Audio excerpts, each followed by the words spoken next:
So that's getting a little further into it. But what's going on, again, the first thing you want to make notice of are the separation of notes. So when he's bending those notes, he's not doing this. He's not going... Like those notes aren't coming together. Same thing with... None of those notes ring together. It's really challenging, actually, to get that separation and not get open strings ringing. I get those occasionally. We all do. But... he's so in control of absolutely everything he's doing. So that's one thing to take out of this. Practice those slow little manipulations of notes. And again, there's only 2 or 3 notes happening here, but it sounds so musical. So after he does the, he gets into that one part where he goes, you know, plays a little lighter, right? Then he really hits that note hard. Plays a little lighter. And then dynamically he's moving up and down in how hard he's picking that. And then the little slide really helps a lot too. It's not very loud. It's just a little subtle thing. And you'll notice sometimes he slides up instead of sliding down, and I'll show you that in a second. Then he goes into, and that first bend it's like a staccato. You hit it, bend it, and you stop it. So it's, I mean, that's a little exaggerated, but that's what's going on. And then he goes, and he slides into that note. Right? But again, that's just 4 notes. Very simple.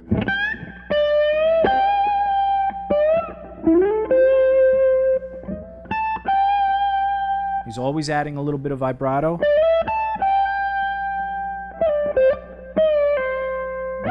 And that's where he slides up real quickly. So he goes...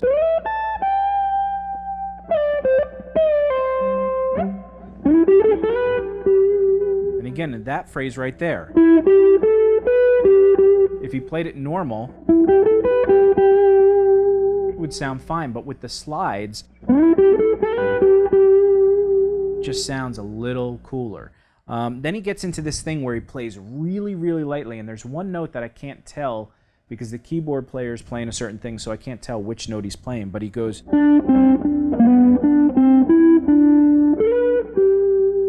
And that slide into that note, he's either playing that or he's going...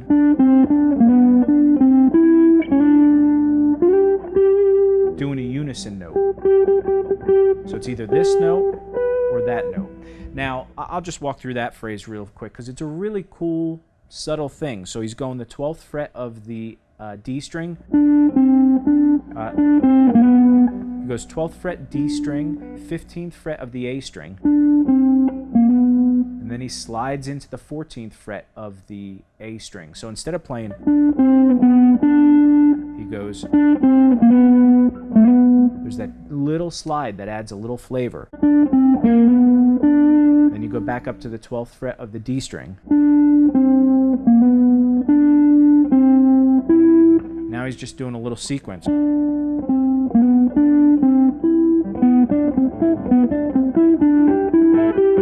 He's just doing that little third sequence. So back to the 15th fret of the A string to the 14th fret of the D string. And he slides into that 12th fret again of the A string. Again, if he was played straight, it'd be...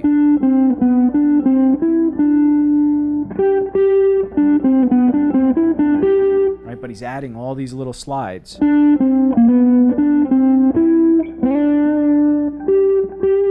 before he gets to that note on the 12th fret of the G string, he slides up to the 16th fret of the G string. to the 12th fret of the G string. And that's where I'm saying it's either that note or he slides to the unison note, which is the 17th fret of the D string. Then he plays the 12th fret of the G string, which are the same note. But you get a nice little slide before that. So you have or.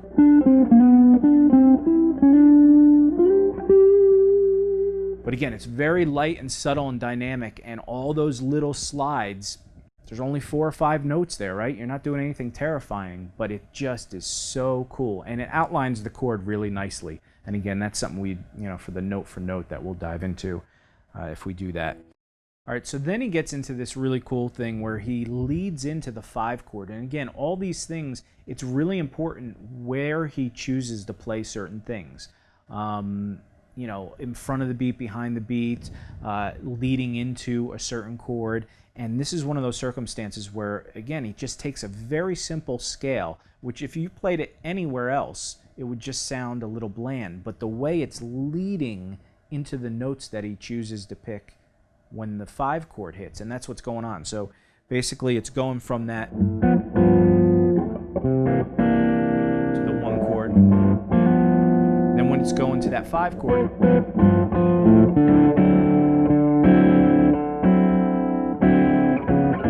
right before it hits that 5 chord, he walks up this scale. He goes.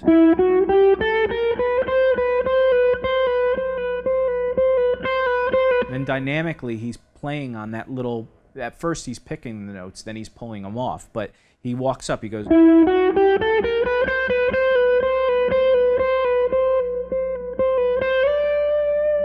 then he slides into that note. And again, that scale happens right before the approach of the 5 chord, and all he's doing is walking up from the 9th fret on the G string to the 7, 8, 10 on the B string. Then he goes to the 6th fret on the E string, then the 7th fret of the E string. So you have. And then he pulls off, he picks and pulls off from the 8th fret of the E string to the 7th fret. And then slides up to the 10th fret, all on the E string. And then he holds that and gets a lot of nice feedback, and he uses vibrato and stuff. So basically that scale is.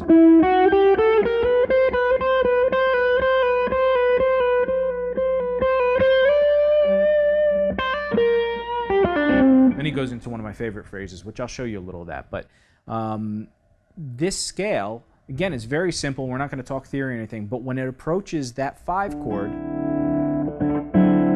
and it plays these notes, right? You're playing the major 6 to the dominant 7. So you're targeting that dominant 7, and then it slides into that note, which is the root. It's the D note, right? So you're getting that dominant 7 and the root, which are really important chord tones. And that lead up to it, you could have really done anything. You could have done a chromatic scale, you could have done an arpeggio, you could have done anything. But it's that thing that leads into the chord that you're about to approach. Very strategic, and it's something that he does all the time, and really good players do too. Again, you play that scale anywhere else at any time, and it'll just sound like random notes. But this makes it sound like it has tension to it. Plus, he uses a chromatic note in there. That one really outside note. But then he gets right into it, and that's just chromaticism. Into a strong chord tone, the root note. Now, this next phrase is one of my absolute favorite phrases, and this was one of the things. I just love how it turns upside down. It goes up, then it goes down. It's just a motif played several different ways. So you have.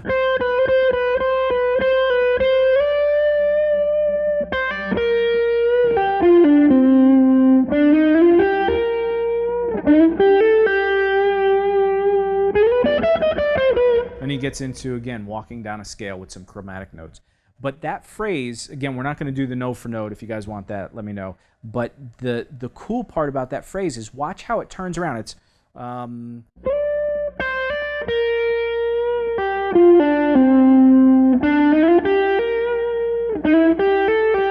So you see how it's going up, then down a note, then it goes down a bunch of notes, then it goes up, and then it goes up a couple notes and down again. So it's like this twisting around, but what's happening is it's targeting chord tones of a turnaround.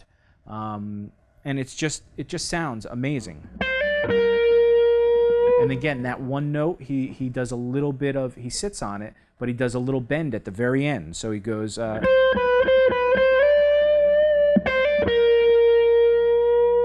just a little bit of a bend there.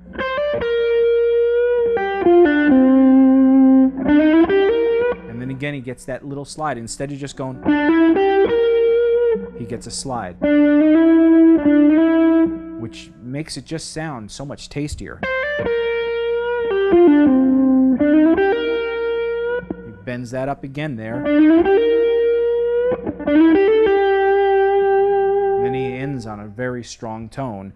And then he just walks down the scale.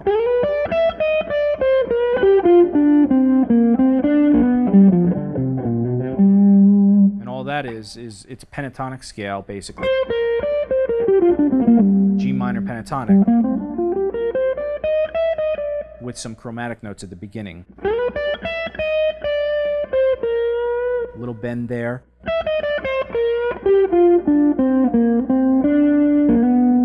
Slides in from the minor third, major third. All the way down the G minor pentatonic. Again, the minor third, major third to the root.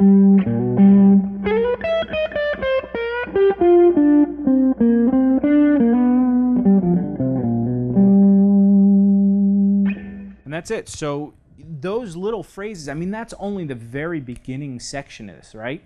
And there's so much meat to that. That in itself, if you just practice the dynamics with just a few of the little, take just 3 notes out of a pentatonic scale, then target major and minor thirds and stuff, and approach chords, like when you're getting to that 5 chord, approach it with some kind of walk up into a strong chord tone. All those things will improve your playing dramatically. If you guys want us to go further into this, again, there's a ton of amazing phrases, not licks, but phrases, 3 or 4 note phrases in this. And we will walk through that if you guys want. Please subscribe, click like, and spread the word by sharing this video. It really does help us out a lot. Check the link below for all the things that we got going on, and we will see you guys on the next lesson. Thanks, guys. Appreciate it.